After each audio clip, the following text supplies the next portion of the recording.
Es doctor honoris causa por la Universidad Veracruzana, catedrático de Metodología de la Historia y de Historia Económica en el posgrado de Facultades de Economía y de Filosofía y Letras de la UNAM. En 1997 obtuvo el fondo John D. Catherine MacArthur para la investigación sobre las organizaciones sociales del territorio y los conflictos en Chiapas en los últimos 60 años. Ha sido becario de la Fundación John Simon Guggenheim Memorial Foundation en 2003 y 2004. Ha recibido el Premio Internacional del Pensamiento Caribeño 2002, la Medalla Gonzalo Aguirre Beltrán en el 2004, el Premio Nacional de Ciencias y Artes 2015, en el campo de Historia, Ciencias Sociales y Filosofía, y el Premio Clarence H. Herring en 2016, que confiere la American Historical Association de los Estados Unidos al libro Tierra Adentro, Mar Afuera, el puerto de Veracruz y su litoral a Sotavento, 1518-1821, como el más importante libro de historia de América Latina en los últimos 5 años. Tiene 17 libros publicados como productos de investigación. Es músico y musicólogo y ha colaborado recientemente en 2 discos de música virreinal editados en España por Jordi Sabal y Esperión, Las Folías del Nuevo Mundo y Bailar Cantando, música del Códice Trujillo del Perú. Demos por favor un muy fuerte aplauso para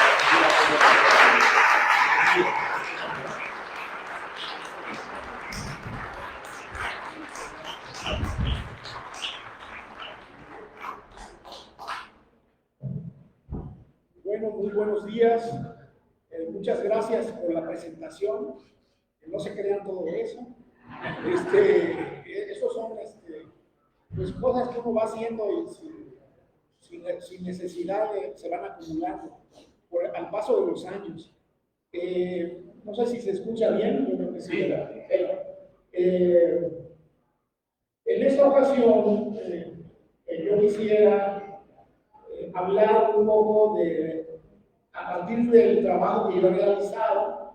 Mi trabajo ha sido básicamente un trabajo de historia de búsqueda de elementos de la historia regional en algunas regiones de México, primeramente en el estado de Chiapas, una historia colonial, una historia digamos, la llevé hasta 1940, una fecha muy importante cuando termina la presidencia del general Lázaro Cárdenas, que había realizado un reparto de tierras, el intento de una reforma agraria en el estado de Chiapas y, digamos, tratando de concluir una serie de conflictos que se habían venido acumulando, que desgraciadamente no se resolvieron. En 1994 se demostró que la situación en Chiapas no era de las mejores, y creo que la situación actual en Chiapas es todavía peor que en 94.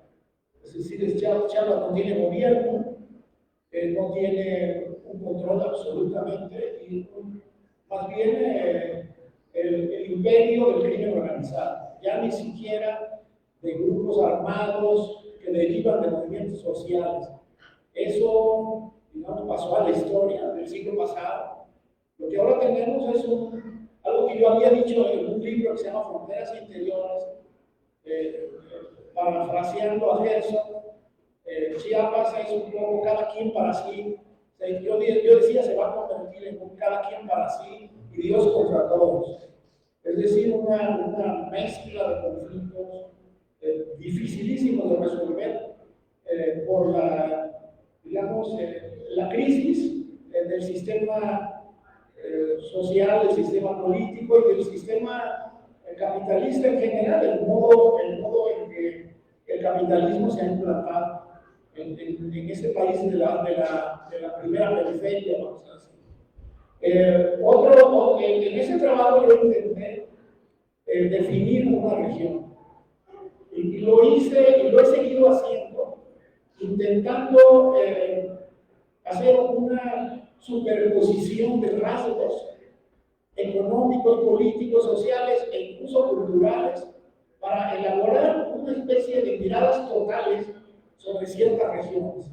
Posteriormente, un trabajo todavía mucho más completo, creo que me quedó más completo, es la influencia del puerto de Veracruz en la conformación de 5 jurisdicciones de la época colonial en el sur de Veracruz, en el centro y sur de Veracruz.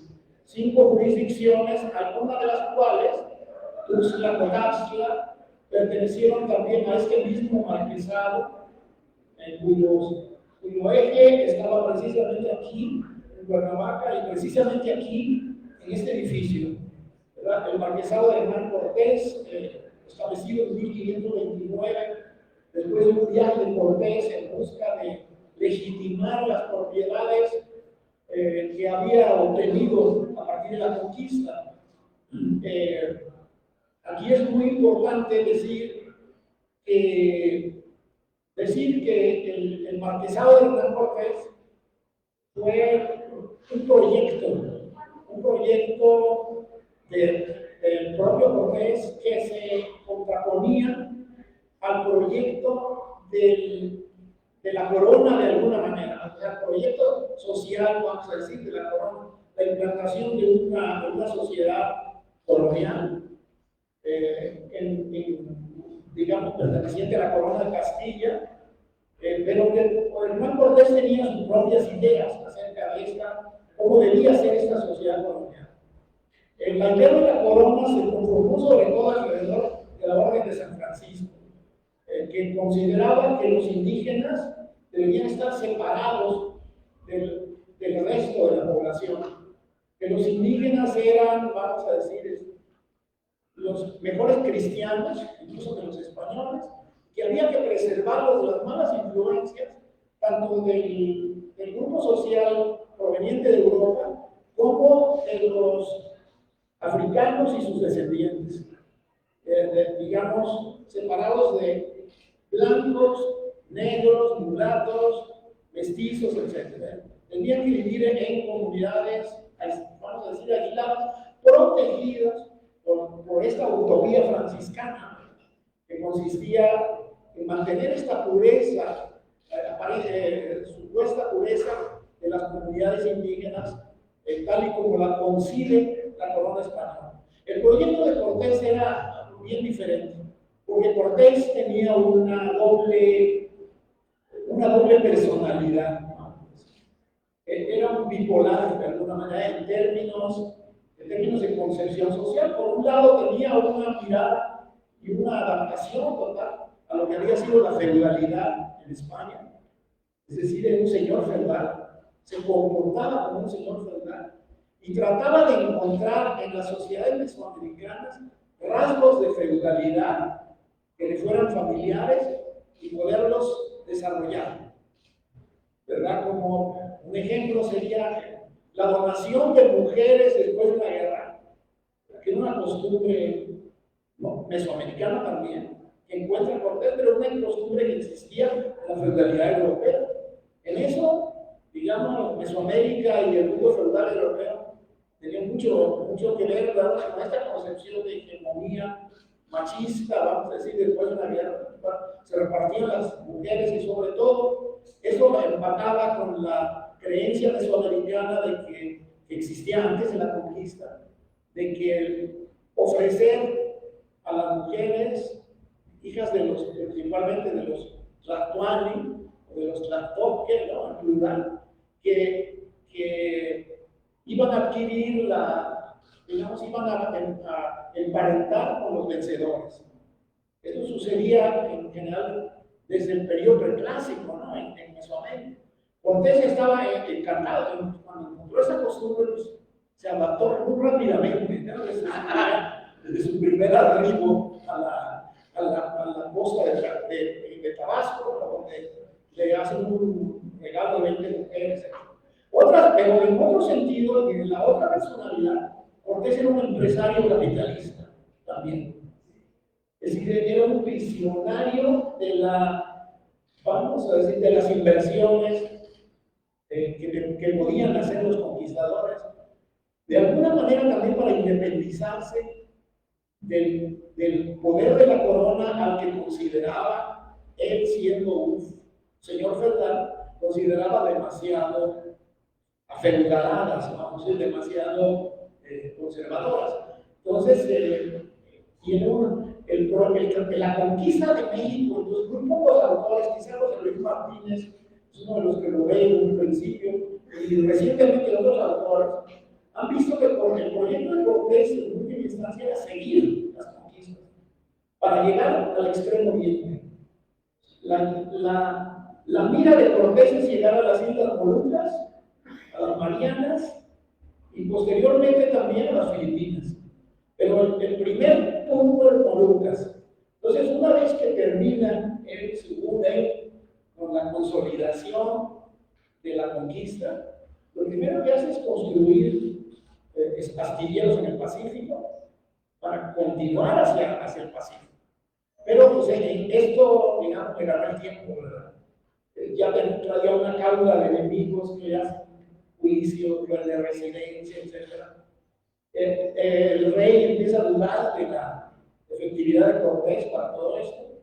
Y entonces Cortés para sus proyectos, ¿verdad? Y se va y trata de consolidar las mejores tierras de cultivo que él había detectado en la Mesoamérica central.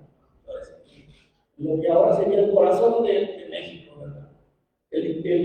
Sobre todo alrededor de la Triple Alianza, de los territorios conquistados por los aztecas que tributaban a Tenochtitlan.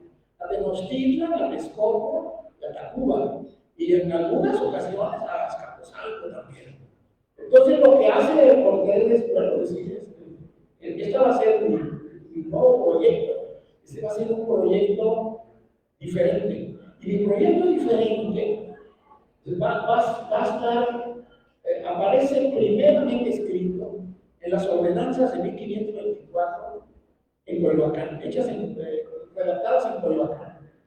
Y el proyecto es una sociedad en la cual las comunidades indígenas vivan interactuando con el mundo no indígena, primeramente. O sea, Cortés no cree que las comunidades deben prohibir porque durante todo el siglo XVI hay prohibiciones de la corona en el sentido de que los mestizos, españoles, indios, mulatos y negros no vivan en las comunidades indígenas, porque son una malísima influencia, como lo manifiestan principalmente los franciscanos.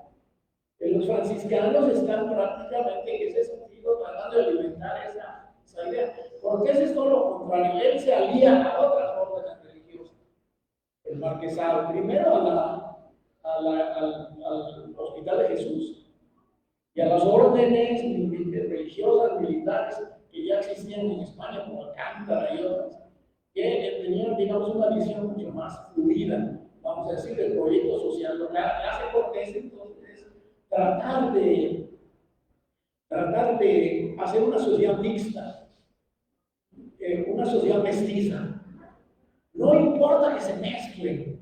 La corona está diciendo que no se mezclen, por muchas razones. Cortés está diciendo que se mezclen. Por eso es que por ejemplo, aquí en el caso del modelo, las 4 orillas que pertenecieron al marquesado, Tepoztlán, Yautepec, Huastepec y Yecapixtla, las famosas 4 orillas, tienen población no indígena desde el siglo XVI viviendo. O sea, ya incluso en el siglo XVIII, alrededor del 10% de la población de Tepoztlán, según algunas investigaciones y según documentación del ramo Hospital de Jesús, los habitantes de Tepoztlán, un 10% de los habitantes de Tepoztlán no son tepostizos, ¿no? Como llaman ahora. O sea, no son tepostecos, son gente de fuera, incluyendo gente de África, incluyendo gente de Filipinas, y indios, chinos, filipinos, de la nación Pampalco, indios, chinos, filipinos de la nación Taralo, africanos de Guinea, etc., ya liberados incluso también lo hemos encontrado para el siglo XVII.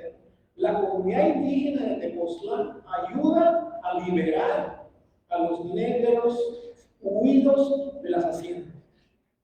O sea, acoge en su seno, incluso tiene lugares en la sierra del Tepostelo para que vivan allí. Es interesante porque eso ocurrió también con los movimientos armados en el siglo XIX, ocurrió con el zapatismo y ocurrió todavía con el jaramillismo. El propio Jaramillo vivió en una cueva de la sierra del Tepostelo. En esas antiguas cuevas que también fueron refugio de los negros y marrones. En el siglo XVII, por lo que tenemos ya son sociedades mixtas. O sea, la sociedad morelense tiende más rápido al mestizaje, porque pertenece al marquesado. Bueno, en última instancia, ¿qué es el marquesado? El marquesado es un conjunto indistinto de regiones de alta productividad agrícola que Cortés se las adjudicó para él y sus descendientes. Se las agandalló. Esas son las mejores tierras y estas son las mías. Coyoacán, Valle de Morelos, una parte del Valle de Morelos, ahorita vamos a ver un mapa, no la totalidad de Morelos, pero sí marca la existencia de una región morelense desde antes de la conquista. Yo voy a tratar también de explicar cuál es la idea de que yo tengo de lo que pasó en el caso de Morelos, atendiendo a la experiencia que pude haber tenido con la regionalización en Chiapas y sobre todo últimamente con la regionalización en el Sotavento veracruzano, que era una región que iba desde el puerto de Veracruz hasta el occidente del Tabasco. O sea, incluía los actuales municipios Cárdenas, Huimanguillo y Tabasco, e incluía los actuales municipios Ustepec y Lomamorita en Oaxaca, de la cuenca del Papaloapan. Es decir, era una región grande, que era anteriormente la sede de varios señoríos indígenas, unos dependientes de la Triple Alianza, Tlantoloyan, le llamamos así el triple señorío, ¿verdad? Le llamaban los mexicas, y por último, y regiones que no eran militares, que antes bien eran enemigas de los mexicas, como la región de Coatzacoalcos, por ejemplo, que iba desde el oriente de los Tuxtlas hasta prácticamente hasta el centro del Tabasco, hasta el río Tortuguero, hasta Comalcalco, Tabasco. Esas son divisiones prehispánicas, o sea, donde terminan las culturas del Golfo y empieza la cultura maya, que es el río Tortuguero. Ahí se acababa el Sotavento veracruzano, que fue definido ya como tal hasta el siglo XVIII. Entonces, aquí lo que también, pero una de las características también de la conquista española, pero en particular, porque, digamos, concedida por Cortés, Cortés piensa que no hay que cambiar. Se encuentra con una sociedad tributaria y tiene razón, no son razones humanistas ni antropológicas, son razones fiscales. Si los indios de este valle, por ejemplo, tributan en Cuernavaca, entonces la capital es Cuernavaca, y ahí van a tributar, allí están acostumbrados a pagar. ¿Para qué les voy a hacer que paguen en Yautepec? No, primero no van a querer, y segundo va a ser un conflicto. Entonces Cortés se agandalla lo mejor. El el sur del estado, el sur del Valle de México, Coyoacán, una delegación muy grande todavía, estaba haciendo una alcaldía actualmente bastante grande, y era todavía más grande, ¿verdad? Incluía partes de Iztapalapa, partes de Tláhuac, Xochimilco, etc. El Valle de Morelos, con excepción del centro, que sería Cuautla, Amilpas, y el Valle de Toluca, Charo, Michoacán, el Valle de Oaxaca, por eso el marquesado es el marquesado del Valle de Oaxaca. El marqués del Valle de Oaxaca debía haber hecho su palacio en Antequera, en Oaxaca. No lo hace allí, lo hace aquí, ¿verdad? Porque aquí hay una posibilidad de hacerlo. Incluso hacerlo, por decir sus preferencias, hay que hacerlo a la manera del palacio de Cristóbal Colón en Santo Domingo. Si ustedes van al palacio, de Cristóbal Colón en Santo Domingo, pues es este mismo edificio, pero pues, en una lomita que da con vista al mar, vamos a decir, en Santo Domingo. Entonces él va a hacer aquí un palacio para que viva él y luego vivan sus descendientes. Martín Corregio va a vivir aquí también. Entonces, después suceden cosas que no esperaba, ¿no? Aquí también, otra región que se hace, de la que se hace cargo es una parte del istmo de Tehuantepec, Jalapa del Marqués, la región de Jalapa del Marqués cerca de Tehuantepec. Y otra muy importante, muy productiva, donde hace el primer ingenio de la Nueva España, es la región de los Tuxtlas, 5 municipios actuales, todavía se llaman los Tuxtlas, ¿no? Catemaco, San Andrés, Santiago, Lerdo de Tejada, Ángel de Recabada, son los 5 municipios, pero que están unidos a un señorío grande en el centro de Veracruz, entre Córdoba y Veracruz, se llama Cotaxtla, era un señorío dependiente de la Triple Alianza, que sus límites iban desde las goteras del puerto de Veracruz hasta la presa Miguel Alemán en el norte de Oaxaca. Es una franja grandísima. Cotaxtla al final se queda convertido ahora en un municipio pequeñísimo. Yo hice un trabajo sobre Cotaxtla, un documento en náhuatl de tierras que encontré en el Hospital de Jesús, del Archivo General de la Nación, y se arreglaron muchísimo. Era una bronca porque ahora los ejidatarios de Cotaxtla están usando ese mapa para tratar de rescatar cosas ya imposibles. Digamos, una franja que ya está ocupada, fue ocupada desde la colonia por grandes haciendas, etc. O sea, en Veracruz ocurre algo muy parecido aquí. Ya para finales de la colonia, pero sobre todo ya para el siglo XIX, la mayor parte del territorio de Morelos está ocupado por grandes haciendas que se están expandiendo. O sea, no se quedan quietas, han ido dándole tierras a las comunidades. Eso es lo que genera, básicamente, como todos sabemos, pues el plan de Ayala, la búsqueda de la recuperación de las tierras comunales, etc. Cortés luego va a España y en 1529 el rey le da esa concesión, el famoso marquesado del Valle, 60 pueblos, lo cual era casi imposible de abarcar. Perdió muchos territorios porque no los podía mantener, no tenía la capacidad, digamos, técnica de poder mantener todo ese territorio sin que se lo invadieran, ¿verdad? Entonces, por ejemplo, en los Tuxtlas, por ejemplo, Martín Cortés tiene que obtener mercedes de tierras a partir de la segunda mitad del siglo XVI, porque nadie le respeta el marquesado. Entonces, una merced, encima del marquesado, la merced. Y aquí también, algunas regiones de Morelos que están en litigio. Por último, se logra quedar, si hay un mapa que yo he sacado de Gerard, porque es nuestro técnico, Daniel. Es un mapa que yo realmente no tuve tiempo de conseguir en internet, no lo encontré en internet, pero lo saqué de una edición del libro de Paul Gerard. Y eso es lo que queda básicamente en poder de Cortés, con excepción de Cuautla, o sea, una región occidental, ¿verdad? Una región occidental. Una región occidental que es la zona de Cuernavaca.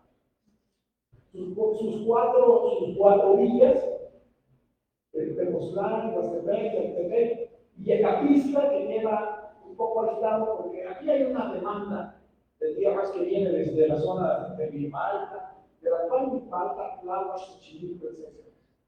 Que logra, digamos, dejar aquí un pequeño cordón.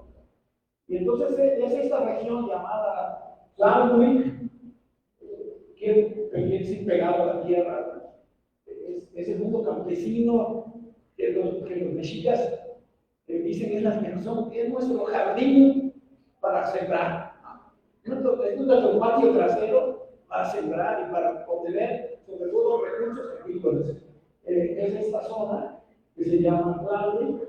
Por eso los habitantes habitantes de aquí se llaman tlahuicas, ¿no? Es los de Tlahu. Y hay otra región, Tlalnáhuatl, de los Tlalnáhuatl y los hombres de pueblos, que le ponen las Tlalnáhuatl, ¿verdad?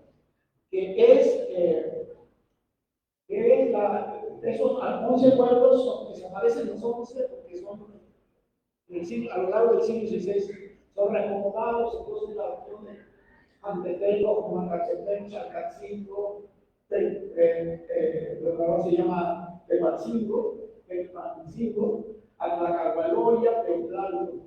Esta es la zona, vamos a decir, es el maizal. Que digamos, tiene cerca el Valle de Toluca, también pertenece a Marquesa. Entonces, y el centro de toda esta región, el lugar más importante es un lugar entre barrancas, ¿verdad? Que es este pinche pueblo, ¿no? Que dice, hijo, ¿cómo vamos a dominar aquí? Porque hay que poner puentes y para pasar. El problema del Cuernavaca sigue siendo las barrancas. Incluso la conquista fue muy difícil por esta cuestión. Entonces, aquí lo que tenemos básicamente es en la región de Cuautla se defiende lo que es. Y sobre todo ya para el siglo XVII, XVIII lo van a defender los asentados que fueron arrendatarios de las propiedades de Cortés en Tlalmanalco, aquí mismo en Atlacomulco, cerca de Cuernavaca, y aquí la entrada, ¿cómo se llama? Tlaltenango. El famoso ingenio de Tlaltenango fue uno de los más grandes. El segundo, creado por Cortés, después de que hizo en Santiago Tuxtla, en realidad el Lerdo de Tejada, en realidad en Ángel de Recabada, en Veracruz, cerca de Santiago Tuxtla. Santiago Tuxtla fue una importante población del Marquesado. Hay muchas coincidencias culturales en la organización de barrios entre Santiago Tuxtla, por ejemplo, yo las he encontrado con Tepoztlán. Y siempre me preguntan por qué. Pues la razón es el Marquesado, que organizó a los pueblos de diferente manera. A través de barrios y pueblos no estaba prohibida la presencia de los extranjeros o de los extraños. ¿Verdad? Ese fue un pleito permanente en Marquesado. Entonces aquí es básicamente eso. Eso va a marcar, pues, en el caso de Cuautla mismo, los ingenios que van a ser de los arrendatarios de Cortés, que le rentan tierras. Hay un personaje muy especial que está aparece mucho en los archivos porque es muy pleitista, y es un cabrón, es un corrupto, etc. ¿Verdad? Es Gordián Casasano. Gordián Casasano, que fue pues un pirata genovés. Primero fue pirata de Génova, del estado de Génova, después se asentó en las Islas Canarias, después allí conoció a un administrador de los ingenios de Cortés, porque Cortés obtenía los primeros maestros de azúcar, los obtuvo de la región donde la producción azucarera era más desarrollada, eran Madeira de Portugal y Canarias, las Islas Canarias de España. Entonces trajo muchos canarios. Todavía en el siglo XVIII hay maestros, y en el XVII maestros azucareros en Cuautla, que son canarios. Por ahí yo tengo un expediente muy divertido, un canario, ¿verdad? De Tenerife, es maestro de azúcar en Cuautlancingo, en Cuautlixco, enfrente de Cuautla, Cuautlixco, allí lo maltrata a los esclavos, sobre todo en el 17 son esclavos del Congo, de nación Mina del Congo, les trata mal, los castiga, etc. Y estos lo acusan de ser judaizante, de ser judío. Lo acusan ante el Tribunal del Santo Oficio de la Inquisición. Y este pueblo se lo llevan a México, porque él tenía un problema. Su nutriólogo le había recomendado no comer carne de cerdo, le hacía daño. Entonces, no come carne de cerdo, es judío. Entonces, le hacían pruebas, a ver, cómete chicharrón, no, yo no como chicharrón. Pero era por razones más bien dietéticas, no por razones religiosas. Entonces, todos esos conflictos que se van a dar.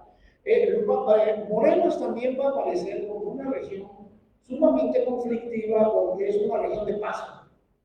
También hay que entender que en función de la economía mundial, de la globalización, Morelos es importantísimo porque es el paso que viene de la nave china de Acapulco hacia la Ciudad de México. Entonces, todo pasa por aquí. Por eso no es ninguna novedad, pero si ustedes van a la catedral aquí de Guadalajara, se van a encontrar en las paredes las aldeas japonesas, evangelizadas por los jesuitas, que los japoneses crucificaban, como San Felipe de Jesús, por ejemplo. Los japoneses no querían ser evangelizados. En el siglo XVII, cuando entró la orden de los jesuitas que estaba muy ligado con Portugal también, y entró primero a Formosa, lo que es Taiwán, ¿verdad? Parte de China, después entró a Nagasaki, a los puertos. Esa orden religiosa, los jesuitas llegaron a ser incluso parte de la corte de la dinastía Ming, de la parte final de la dinastía. Los jesuitas se han metido hasta la cocina, estaban en el Tíbet, estaban en toda parte. Y uno de los que habían, precisamente una de las redes comerciales que habían metido a los jesuitas en todo el mundo, eran los portugueses, en su mayor parte judíos, ebranitas, portugueses que fingían ser católicos, ¿verdad? Porque en el mundo católico, en el mundo español no podías no ser católico. Entonces se disfrazaban de católicos, eran criptojudíos, ¿verdad? Como se les llamaba, o marranos, se usaba la palabra marrano, para decir que estas personas que en su casa hacían el rito judío, pero iban a misa y toda la cosa. Entonces, esta es una de las características. Y por último, el conflicto, el mestizaje. Ya para el siglo XVII, alrededor del 20% de la población de este territorio de Morelos no es indígena. Es una mezcla de todo. Para el siglo XVII. Para el siglo XVIII, incluso para el siglo XVIII, el 10% de la población en general es afrodescendiente. Y el 20% es afrodescendiente en la parte sur. Es decir, lo que sería Tlaquiltenango, Tlaquizapán, Coahuila. Cuautla es un pueblo mulato, prácticamente. Yautepec es un pueblo mulato, etcétera. O sea, hay una mulatización gigante porque hay también, por una parte, hay una cosa contradictoria. Por una parte, hay una conservación de los esclavos africanos mayor que en el resto de la España. O sea, sigue habiendo esclavos bozales africanos hasta el siglo VII, en Tlaquiltenango, en Acapulco, en diferentes haciendas, en casi todas las haciendas, en San Gabriel, etc. El propio Guillermo, en el golpe de estado de Iturrigaray en 1808, usó un ejército de negros y blancos para amedrentar a las autoridades de la Ciudad de México, a las autoridades virreinales, para deponer, para hacer un golpe de estado contra Iturrigaray, y lo logra, ¿no? Y después se queda para defender a la Ciudad de México de las tropas de locura Hidalgo que están a punto de tomarla. ¿Quiénes? Los españoles huyen de la Ciudad de México. ¿Quiénes se quedan en la Ciudad de México a defenderla? Negros y mulatos de hierro, que se quedan ahí esperando que lleguen los insurgentes, que nunca llegan, porque Hidalgo se arrepiente en la sierra, antes en la Marquesa, antes de tomar la Ciudad de México, piensa que está más defendida de lo que está. Entonces aquí lo que tenemos es básicamente eso. En el siglo XVIII, un montón de conflictos. Yo he estado trabajando últimamente con documentación en náhuatl, en gran parte es una documentación escrita en náhuatl, del pueblo de Tepoztlán. Primero 1725, un conflicto grande. Después 1766, un conflicto de autoridad entre la comunidad indígena y los tepoztizos, ¿no? Los de fuera, comandados por un cacique llamado Francisco de Rojas, la familia Rojas, que todavía existe, que pues es muy importante todavía. La familia Rojas que trata de quedarse con el poder político. en alianza con el alcalde mayor de Cuernavaca, que es el alcalde mayor del Marquesado, ¿no? Es decir, el Marquesado es un estado dentro de otro. Solamente hay durante la época colonial 2 estados que están dentro de la Nueva España y que no responden totalmente a la legislación virreinal. Uno es el Marquesado y otro es el Ducado de Atlisco. Es un pequeño lugar productor de harina para el Caribe, cerca de Puebla, Atlisco, la villa de Carreón se llamaba, ¿verdad? Donde se parapeta, digamos, un ducado, que también tiene sus propias leyes, etc. Cortés también tiene sus propias leyes, sufre un quebranto en 1556, ¿verdad? Por la rebelión de Martín, bueno, se supone que Martín Cortés, no solo, el hijo de Cortés no solamente está tratando de mantener su feudo, sino incluso de independizar la España, de la corona española. Esa es una acusación. No tenemos, alguien tiene esos datos, yo no los tengo, pero hay una acusación, ¿sí? Que lo lleva a la cárcel, a él y a su hermano Martín también, los dos Martínez. El hermano Martín le va peor, que lo torturan y toda la cosa. A Martín lo respetan porque es español, va hijo de españoles, es criollo. Entonces, está tratando de ser una república criolla. Así que nuestro primer héroe de la independencia nos enseña Martín Cortés, y no el cura Hidalgo, es el que primero trata de hacer. En 1640 hay una crisis mundial muy grande, en 1640 una caída, la recuperación de digamos, la independencia de Portugal, de España, que pertenecía a España desde 1580, la unión de las dos coronas por la muerte del rey. Felipe II se la apropia, Felipe III, Felipe IV, y durante el reinado de Felipe IV se independiza en 1640. Pero también los holandeses invaden Angola y el Congo, invaden Bahía, Brasil, se meten los holandeses en esta Primera Guerra Mundial, vamos a decir. Y los portugueses son expulsados del Imperio Español, de lo que nunca se va a reponer. La Nueva España tiene una red comercial globalizadora. Los portugueses estaban en todo el planeta, no estaban en Australia porque no se habían colonizado, ni en la Luna, pero en el resto del planeta estaban. Europa, África, Asia, el Tíbet, la India, donde quiera. Por último, también empiezan a llegar también a Morelos esclavos a través de Acapulco. Y a todos, el problema con esos esclavos es que a todos los que se bajan de la nave china les llaman chinos, a menos que sean españoles, pero los que no son españoles son chinos. Entonces tenemos chinos que son filipinos, chinos que son de otras islas, chinos que son de Mozambique, negros de Mozambique, y entonces el Mozambique empieza a tomar una importancia importante dentro de la esclavitud, del proceso de la esclavización, a partir también de Filipinas. Filipinas se convierte en un centro para la distribución de esclavos del oriente de África. Pero no es un azar que el centro de Acapulco se llama Mocimboa, por Mocimboa la playa, que es el puerto donde están saliendo. ¿Ellos vienen de dónde? De Mocimboa. Pues aquí el galerón donde vamos a tener los esclavos en la aldea de Acapulco se va a llamar Mocimboa. Todavía se llama. Y Acapulco tiene 3 barrios en el centro: La Guinea, Mocimboa y Carabalí. Carabalí, porque una parte de la población del Calabar, del occidente de África, es trasladada por los portugueses para no pagar impuestos a Mozambique, para de ahí traerla por Acapulco, vamos a decir. Entonces llegan también muchos esclavos carabalí, que viene siendo calabarí, que es del Calabar, que son mandé, no son mantú.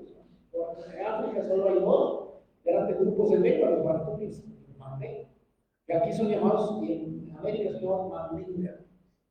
Entonces tenemos mandingas por todas partes. Tenemos un mandinga en Guerrero, otro mandinga en Oaxaca, y 11 mandingas en Veracruz. Ríos, barrancas, pueblos, etc. Tenemos en Veracruz un Mozambique, tenemos un Mozamboa, a propósito un sitio arqueológico. muy interesante, un sitio arqueológico prehispánico que se llama Mozamboa. Y esto viene de Mocígua, Mocígua comprado. Entonces lo que tenemos aquí es una conformación de los grandes conflictos. Por último, el siglo XVIII y XIX, Morelos es una zona de conflicto entre sobre todo ya entre hacendados, las haciendas que se conforman, se conforman en el 17, acudiendo varias, vamos a decir, mercedes de tierras. Hay una privatización de la tierra en 1592. El 92 es muy importante. En 1992, Salinas privatizó las tierras. En 1592, el virrey Velasco Hermoso privatizó las tierras y se hizo de unas cuantas tierras. Entonces, diciendo simplemente los que tengan pequeñas mercedes de tierra, tienen que pagar un impuesto tal. Muchos, la mayoría no lo podían pagar. Entonces iban con el gran rico de los hacendados, de los pequeños hacendados que ya estaban creciendo. Te remato mis tierras para que tú pagues el impuesto. Y así se hicieron los latifundios. Por ejemplo, la Estanzuela en Veracruz, con 114 mercedes de tierras, se hizo la hacienda de la Estanzuela en Veracruz, la zona de Ciudad Alemán, digamos, actualmente. Iba desde Tuxtepec hasta Tlacotalpan, hasta Córdoba, hasta las goteras del puerto de Veracruz, la famosa Estanzuela del mayorazgo de Rivadeneira. Era más grande que el estado de Tlaxcala, un poquito más grande que el estado de Tlaxcala. O sea, un estado de Tlaxcala metido en el centro de Veracruz. Y así por ejemplo, Veracruz se vuelve una zona de grandes haciendas de mayorazgo, sobre todo de gente que compra también títulos de nobleza. Estos son condes, duques, el conde de la Higuera, el conde de la Higuera deja sin tierras al puerto de Veracruz, en las palabras.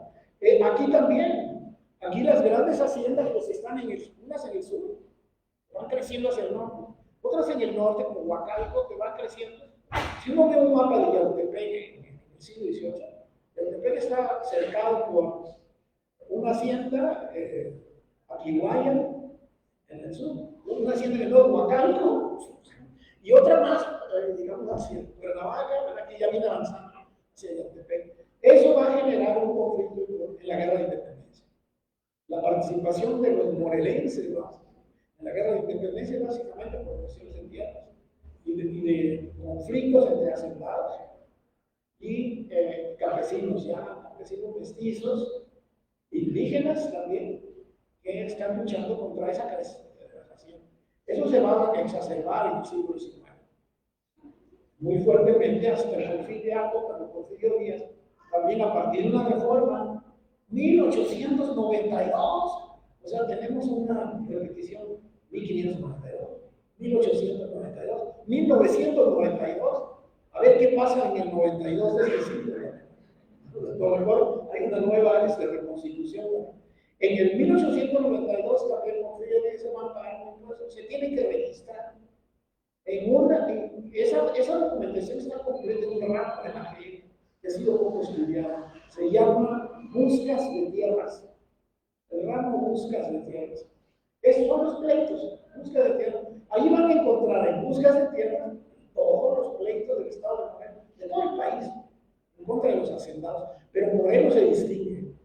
Por eso no es un azar. En 1910, un calcule de los calpuleque de la zona de prácticamente Amilpas, de Emiliano Zapata, que también tiene antepasados afrodescendientes, ¿verdad? También tiene una rama que viene de esta población afrodescendiente, que es muy importante. Va a ser esto. En última instancia, yo quisiera terminar diciendo que Morelos se distingue por el conflicto. Se distingue por el conflicto. Prácticamente uno va a entrar, y hay lugares donde hay más conflicto. Por ejemplo, Yautepec. Allí ni se diga, hay hasta conflicto, hasta un conflicto religioso que ocurre en el siglo XVIII, con una imagen de los tiemperos de los graniceros, que es protegida por la comunidad. porque hace milagros y todo eso, un santo que habla, que lo traen del volcán Popocatépetl y que lo defienden. Lo defienden los indios de Yautepec y lo defienden también los dominicos. Los frailes dominicos en cierto momento se convierten también en que son muy importantes en Morelos, en la región en particular, se convierten en parte de los conflictos también. En Tepoztlán más bien toman el partido de los caciques y del gobernador de Cuernavaca, o sea, del gobernador del estado, que le llaman, el estado de Cortés, ¿no? Toman ese lado. Pero hay también otra fuente de conflictos son las creencias religiosas. En el siglo XVII hay una enorme cantidad de participación de esclavos y negros libres y mulatos libres en las prácticas de hechicería, etc. Pero muchísimos. En Tepoztlán, por ejemplo, hay varios casos. El comisario del Santo Oficio de la Inquisición no le gustaba Cuernavaca, desde el siglo XVI, el siglo XVII, no vive en Cuernavaca, le gusta el convento de Tepoztlán.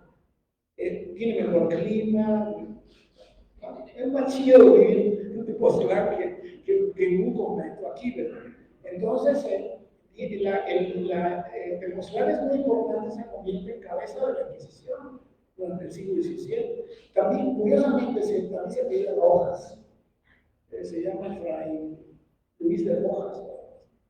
Está todavía su nombre en las campanas que están por acá abajo, que no las han subido. Ahí está Rojas. Ese es el gran inquisidor, que se inventa un montón de cosas. Y están también a principios del siglo XVII los que combaten la psicopatia. Porque los curas no se conforman de que la Inquisición no tiene jurisdicción sobre los indios. No puede juzgar a un indígena. La Inquisición no, porque los indígenas son cristianos nuevos, que si cometen una falta religiosa, tienen que ser reconvenidos por el provisor del obispado, que es el encargado de castigar, ponerlos a barrer en los conventos, ponerles trabajo, ¿no? Ese es un conflicto permanente. Entonces, pero hay dice Fernando Benítez, un cura cabrón, que es el hermano de Juan Ruiz de Alarcón, que fue precisamente don Hernando Ruiz de Alarcón, que fue obispo de Chilapa. Él escribió un tratado de las ideografías, pero Ruiz de Alarcón es un antropólogo, habla náhuatl y tiene la buena curiosidad y voluntad de poner todas las oraciones prohibidas en náhuatl, rescatarlas y publicarlas, tal cual. Entonces, ahora eso es una fuente de conocimiento de la religión mesoamericana fuertísima. El famoso Nahuatl que trabajó Alfredo López Austin. Entonces, esa es la naturaleza del conflicto. Ya en el 18 también, la mina de Pasco, que de los Borda. Borda se alía también con el alcalde mayor del estado aquí, y llevan trabajadores. Tepoztlán tiene que mandar 25 jóvenes a trabajar en las minas. Hay un gran pleito en 1722, que no les quieren pagar el pasaje, los viáticos de aquí al Tasco, porque les pagan poco, no les pagan lo mismo que a los mineros de Tasco, etc. Un pleitazo, ¿verdad? Y esa va a ser también otro de los grandes conflictos. No solamente van de Tepoztlán, van de Aguatepeque, de Ocotepec, de Huitzilac, etc. Entonces, esta sería un poco la posibilidad de plantear, que ya lo han hecho varios, ¿verdad? Muchos trabajos, para el sur de Morelos, por ejemplo, Brigitte Fourmens, para el Estado en general, Horacio Crespo, que han trabajado en estos temas, la producción azucarera, etc. Hay muchos temas para poder conformar una visión general de todo ese amasijo de características que le dan cuerpo y personalidad al Estado de Morelos. Y yo con eso termino porque ya me estoy pasando de este.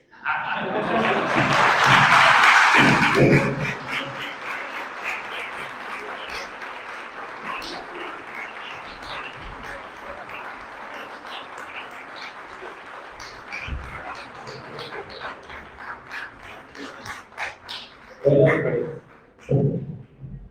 tengo también el agrado de entregar el reconocimiento que dice reconocimiento a Antonio García de Ortega por su participación con la conferencia magistral Morelos, Historia y Región en la tercera edición de INAFES, firma Beatriz presente, Víctor Valencia y José Alberto Reyes Sotelo.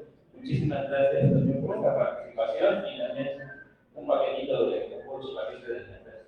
Muchas gracias.